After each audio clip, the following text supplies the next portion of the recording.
Talking about pissed. Talking about being pissed. Ragwan. Edison Chen. Edison Chen has been sued by Nike. Edison Chen's been sued by Nike. Pretty crazy development came out of the blue.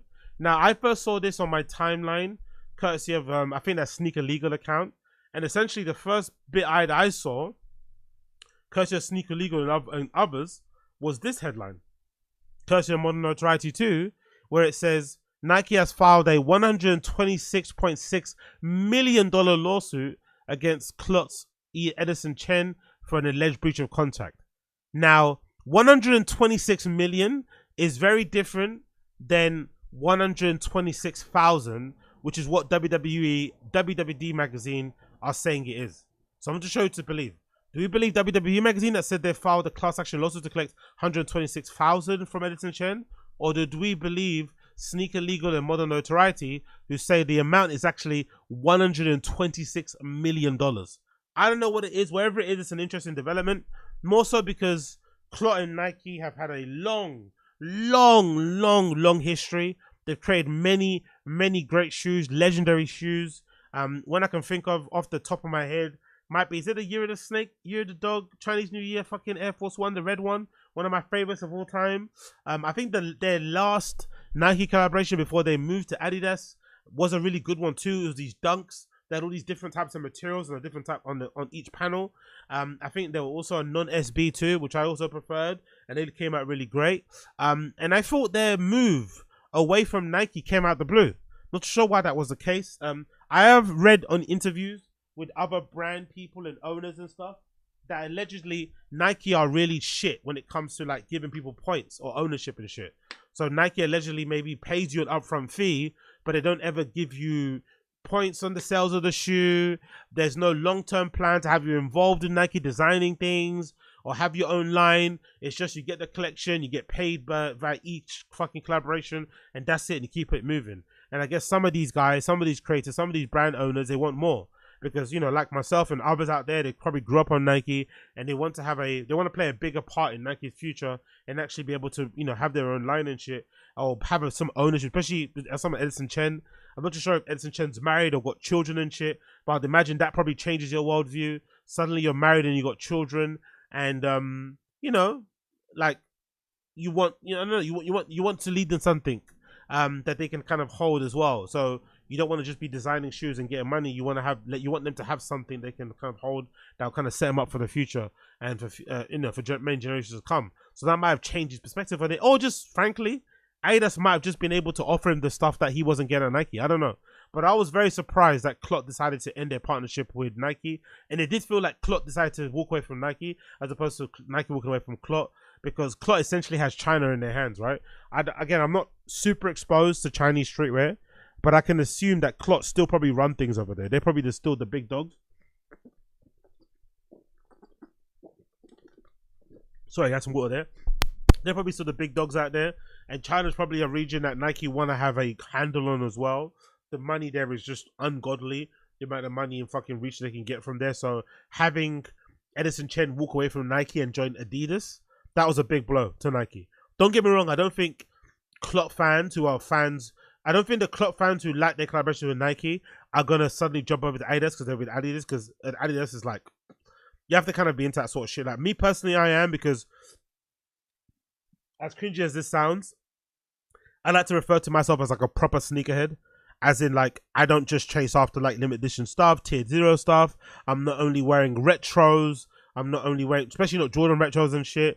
I like to, I'm in it for the sneakers. So I'm the kind of guy that likes to go to TK Maxx, find fucking, you know, B samples, find shoes that people aren't necessarily wearing, wear them in a certain way, and you know, and help them become more popular again.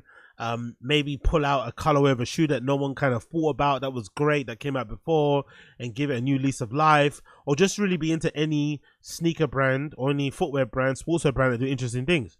But I feel like there are some people out there who are very wedded, very brand loyal, very hypebeast centered, you know, whatever it may be. So if it's Nike, if it's limited edition, if it's covered in sparkles, different colored panels and shit, has some fancy box, they're gonna queue up, they're gonna buy it. But ultimately, the reason why they're buying it is because it's Nike. So those guys just will never buy Adidas, no matter what Adidas makes, however limited it is, whoever they collaborate. There are just some kids out there who just care way more about Nike than they do about Adidas. So I'm sure, as much as Nike hurt from this split, I'm sure Clot also hurt from this split because they probably don't have the same customer base they once had at Nike, because some people would rather stay loyal to Nike than stay loyal to Clot. You'd imagine. But hey, what do I know? Let's read the article anyway. It goes to WWE magazine that gives us more idea on what the breach of contract is. I would love to hear what it's all about, to be fair. I'd assume it has to do with them walking away from Nike in general. So WWE says the follows. It said, oh, sorry. The lawsuit revealed a clerical error by the courts when displaying the demand amount. Okay, cool. So this earlier amount that we saw spread on social media was a mistake. Nike aren't suing Clot for 126 million. They're actually suing him for 126,000. Okay, cool. That makes it a little bit easier to digest. Let's go back to the article. The lawsuit was filed on Monday in a federal district court in Los Angeles. Also named as a defendant was Juice Los Angeles LLC, a company owned by Chen. Nike filed the action to collect $126,615.58 owed by Juice on the goods or sportswear brand provided by Chen's company. Chen was named because of the personal guarantor on Juice's account with Nike. Chen's resident of Los Angeles, where his firm Juice is also based. Executives at Nike could not be reached for comment on the offices closed for Wellness Week. Wellness Week? Fucking hell, bro. Working at Nike must be fun, innit? You have a Wellness Week, you know? Actually, there was the previous company I last worked at, they had this really lame gay thing where they let people have like personal days off. Have you guys heard about that? It's something I've only recently heard about. Like, honestly, man, this new generation of people working now, that they have things sweet. There was no such thing as we'd never had that such a situation at work. But essentially, you get like a personal day where you basically get to, like, if you're feeling a little bit flustered and whatever it may be, you get to take off a day for your own personal well-being. I guess it's similar to wellness. It's kind of like a mental health day, and you just announce it in Slack, "Hey guys, I'm doing a mental health day. I'll see you back on Friday," whatever. And it's like, huh? You don't have to explain it. You don't have to fucking give reason for it. You can just take it whenever you want. Like, that was never a reality for me when I was working. Never a reality when I first got my first jobs. There wasn't such thing. You just had to fucking bulldoze your way through whatever issue that you had and just hope for the best on the other side. But a mental health day, like, what? That would never fucking happen. So big up the people out there now enjoying that sort of thing, and big up people at Nike having a wellness week, which is fucking insane. And again, I'd imagine that probably doesn't count for their vacation, right? Just a separate thing overall. Jesus Christ. A representative for Chen did not respond to requests for comment by the press. Chen has long history with Nike, but it was learned during Shanghai Fashion Week in October 2023 that Chen was shifting course, and will be partnered with Nike competitor Adidas. Adidas and Chen disclosed their partnership at Clot Spring 2024 show, noting that the inaugural collection for the line would be known as Adidas Originals by Edison Chen. Close partnership with Nike ran for 20 years. The first collaborative sneaker launched in 2006. The two have been steady partners since then until they weren't. Little is known about why the two ended their partnership, although market rumblings at the time suggested that the deal had run its course and set to expire anyway.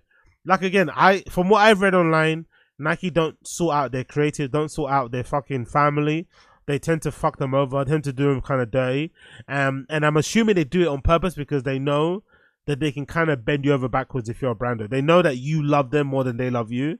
And they also know, let's be honest, as great as Clot is, they also know that the next Clot competitor or killer is only a couple bedroom sketches away. A couple Photoshop files away. Do you know what I mean? They know it. So I guess that's also part of the reason why Nike don't bend over backwards, because they know the universe will fucking bestow upon them the next Virgil at some point soon. They fucking know it. Let's continue. Clot, based in Hong Kong, became one of Nike's most important partners in Asia. Their collaborations included narratives that serve to educate the West on Chinese customers, such as tea ceremonies and reflexology. Among the highs were the Air Max 1 Kiss of Death, which became one of the most sought after Air Force One, sought after versions of the Silhouette Ever. Yes, I remember that. It was released in 2006 for $100. Its list price was $1,200 and it's on the sneaker resale site StockX, although data going back to 2017 indicates a range from $230 to the high 2000s. depending on the condition and scarcity of the size range. Also popular has been the Nike Air Force One tearaway uppers. Clot also had a new Nike Cortez collab, Nike Cortez featuring Clot Cortez featuring a yellow based upper offset with black mudguard inspired by the jumpsuit worn by martial arts artist Bruce Lee. Clot also joined forces with Nike Jordan brand for several collaborations over the years. Of course, partnership with Adidas this year thus far has 3 launches. Adidas Gazelle line has been second drop for March, featuring a crepe sole constructions. An additional Clot Adidas dropped last year in June, collaboration included Edison Stan Smith. Now, from what I've seen with Adidas Clot collection, it's not that great. Not gonna lie, it's not that great. I don't personally like it. I think he did far better stuff at fucking Nike, but it also feels like he made this turn because he's growing up. You know, basically he's growing up, and maybe he's not into wearing some of those kiss of death shit he does with Nike anymore. He wants to wear more quote unquote grown up comfortable shoes, which is why he's making Stan Smith with a fucking crepe sole and shit. That's what he actually wants to wear day to day. Only problem I have with that is that I'm not really the biggest fan of brand owners who kind of are like, oh, it's not for me, it's not for me. It's like, yeah, but if it's not for you, then why are you here? Do you know what I mean? It's okay being not for you, but you don't need to be here and it not be for you. Or you don't need to change the company not be for you. Like, you could have just kept, you know, the Nike thing going and just not being a part of the design process and just did your own thing. But maybe, you know, what can you do with that sort of shit? Maybe he wants to be the main player all fucking times. Who freaking knows? Well, Edison Chen did reply. Edison Chen did respond via his Instagram. He posted a picture of himself wearing the Clot Adidas Stan Smiths that were mentioned in the article. As you can see here, it has the Clot logo on the back heel tab, which is a pretty cool little touch here. Clot logo on one heel tab, Adidas tray foil fucking logo on the back there. And then on the caption, Edison Chen said, word, exclamation mark, question mark, exclamation mark, question mark. That has been Edison Chen's response. So I'm sure this is a far better pill to swallow because it's 126,000, not 126 million.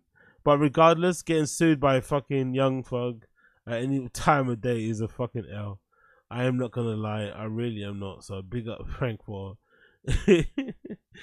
big up him for fucking winning this, honestly. What a legend. But I'm curious to see how this plays out. Curious to see what the actual details of the lawsuit are, what Nike are actually suing him for. Is it because he stepped away from the Clot deal before it officially ended? Are they trying to sue him because they sent him a bunch of stuff that he didn't send back? I'm curious to see what the reason is behind it, because it feels very bitter. It feels very stupid that these guys are arguing in the first place. So hopefully they get it sorted out. Hopefully they get it sorted out.